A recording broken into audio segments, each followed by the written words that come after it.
giliw, pelas ng silanganan, alab ng puso, sa dibdib mo'y buhay.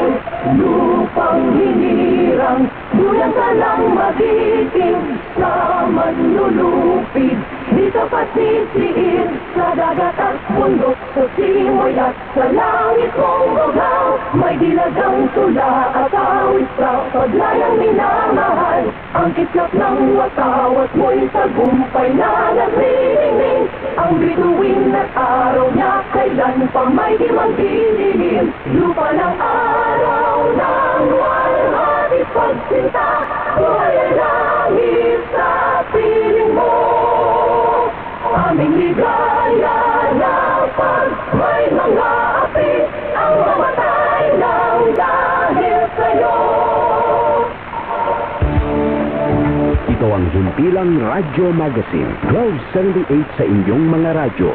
Ang aming studio ay matatagpuan sa ika-4 na palapag ng Media Center Building, Visayas Avenue, Quezon City. Ang aming transmitter ay nasa Marulas, Valenzuela, Metro Manila. Ang Radyo Magazine ay may lakas na 10,000 watts at nasa pamamahala ng Bureau of Broadcast Services, Presidential Broadcast Service.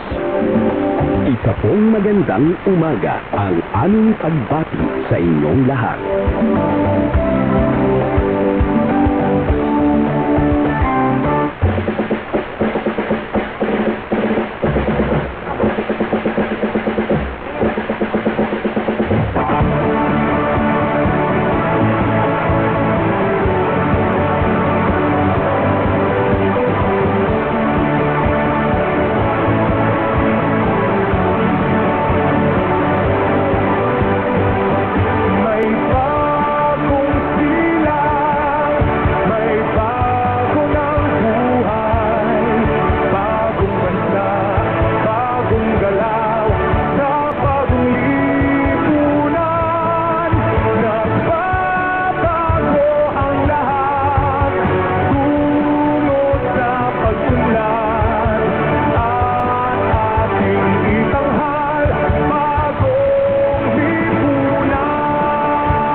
for more than 75 years. Ito po ang Presidential Broadcast Service. Ang inyong tulay sa himpapawid ng serbisyo publiko, ang Presidential Broadcast Service, Radyo Pilipinas, Radyo Publiko. Radyo Pilipinas, Radyo Publiko. kinilala ng pang-international at prestigyosong Asia Pacific Broadcasting Plus Awards 2025 para sa kategorya ng Government Streaming. Ito ay dahil sa epektibo nitong pagsasanib ng mga tradisyonal na media tulad ng telebisyon, radyo at print para masabayan ang mabilis na pagtinog ng mundo ng digital at social media tungo sa mas epektibong paghahatid ng mahahalaga at napapanahong mga impormasyon sa mamamayang Pilipino. Kinilala rin ang Radyo Pilipinas dahil sa patuloy na pag-akyat ng rating. Ngayon ay matatag sa pang-4 na pwesto sa Mega Manila ayon sa pinakahuling Nielsen Radio Audience Measurement Survey. At sa social media, nakamit ang mahigit 2,000% pagtaas ng bilang ng mga sumusubaybay sa Radyo Pilipinas page sa unang bahagi ng 2025. Patunay ito na ang inyong Radyo Pilipinas Radyo Publiko ay tunay na kaagapay ng inyong pamahalaan sa paghahatid ng serbisyo sa mga mamamayang Pilipino. Mula sa aming lahat, sa ngalan ng inyong pamunuan at mga kawani ng Presidential Broadcast Service, kasama ang inyong mga himpilan ng Radyo Pilipinas sa buong kapuluan. Maraming salamat po sa inyong lahat, sa inyong pagtangkilik at pagkilala. Radyo Pilipinas. Radyo Publiko. Radyo Magazine 1278. Bubungad sa umaga. Trending issues na pinag-uusapan. Mga programang aabangan. Agahan hanggang hapunan. Siksik sa impormasyon. GIS, your General Information Station. Radyo Magazine 1278 AM. Radyo Pilipinas. Radyo Publiko. Radyo Pilipinas.